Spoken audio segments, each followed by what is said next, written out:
اللہ نے جو ہمیں عطا کیا ہے آپ دیکھیں کہ اس سے نیچے کتنے لوگ بستے ہیں. جب آپ نیچے فرشت دیکھیں گے جو بیچارے نانے شبینہ کو ترستے ہیں.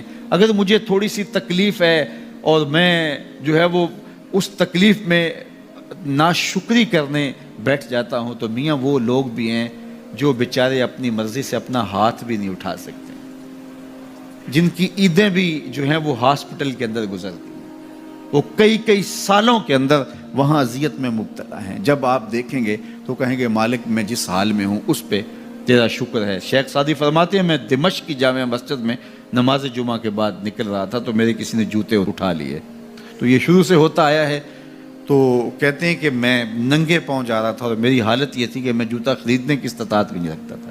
تو میں دل میں شکوہ کناں تھا کہ اتنا بڑا لوگ تجھے امام سمجھتے ہیں اور تیری یہ مالی پوزیشن کہ جوتے بھی نہیں خرید سکتا. تو آگے میں نے دیکھا ایک شخص تھا جس کے پاؤں ہی نہیں تھے اور وہ رینگتا ہوا آ رہا تھا. میں فوراً سجدہ ریز ہو گیا, مالک شکر ہے تو نے پاؤں تو عطا کیے, جوتے آج نہیں تو کل نصیب ہو جائیں گے. تو جو میسر ہے اس کی قدر سیکھو, جو میسر نہیں ہے اس کی جلن میں اپنے آپ کو جلانے کی کوشش نہ کرو تو زندگی سوکھی ہو جائے گی. یہ ضابطہ میرے حضور نے دیا. انظروا الی من هو اسفل منکم, اپنے نیچے دیکھنے کی عادت ڈالو, تم سکھی ہو جاؤ گے, تم پریشان نہیں ہوگے. لیکن اگر شوق ہو تمہیں اوپر دیکھنے کا تو فرمایا پھر دین میں جو اپنے سے اوپر ہے ان کو دیکھو. کہ میں تو یار صرف 5 پڑھتا ہوں, یہ تہجد بھی پڑھتا ہے. میں تو صرف رمضان کے فرض روزے رکھتا ہوں اور یہ ہر ماہ نفلی بھی رکھتا ہے. میں تو صرف زکوٰۃ دیتا ہوں, یہ صدقات و خیرات بھی کثرت سے کرتا ہے. یہ لوگوں کے کام بھی آتا ہے, دکھیوں کی مدد بھی کرتا ہے. تو پھر ان کو دیکھو گے تو پھر تمہارے عمل میں قوت پیدا ہوگی. اوپر دیکھنے کا شوق آ جائے تو دین میں جو اوپر ہے ان کو دیکھو, ورنہ نیچے دیکھو. نیچے دیکھو گے زندگی سوکھی رہے گی. اپنی مٹی پہ ہی چلنے کا سلیقہ سیکھو, اپنی مٹی پہ ہی چلنے کا سلیقہ سیکھو. سنگ مرمر پہ چلو گے تو پھسل جاؤ گے. تو زندگی سوکھی کرنے کا طریقہ یہ ہے کہ اپنے نیچے دیکھو اور اللہ کا شکر ادا کرو.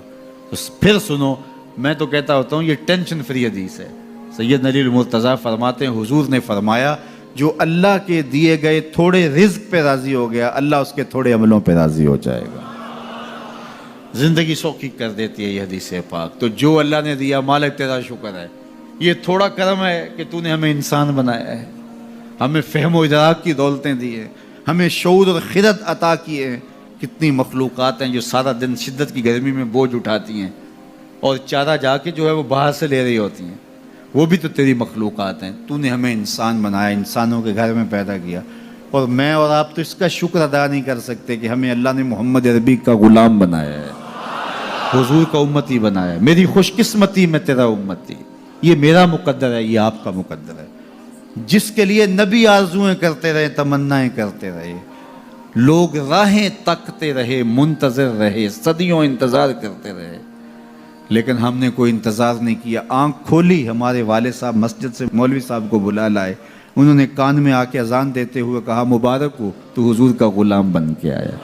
شاہوں سے ملا ہے نہ تونگر سے ملا ہے, اللہ کا عرفان اسی در سے ملا ہے. اوروں کو ملا ہے تو مقدر سے ملا ہے, مجھ کو تو مقدر بھی تیرے در سے ملا ہے.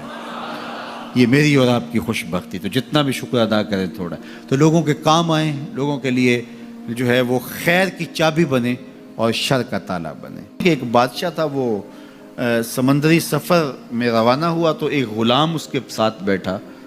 تو جب وہ کشتی ڈولتی تھی, ہچکولے کھاتی تھی, تو وہ چیخے مارتا تھا, تو کشتی والوں کا سکون برباد ہو گیا. ایک دانا شخص تھا, اس نے کہا بادشاہ اگر آپ اجازت دیں تو میں اس کو چپ کرواؤں. اس نے کہا یہ تو کمال مہربانی ہوگی. تو اس نے 2 نوجوانوں کو کہا کہ اس کو ذرا ہاتھوں سے اور پاؤں سے پکڑ کر کے پانی میں غوطے دو. تو اس کو پانی میں پھینکا, جب وہ ڈوبنے لگا نکالا اور کشتی میں بٹھایا. وہ چپ کر کے بیٹھ گیا, اب کوئی چیختا نہیں ہے.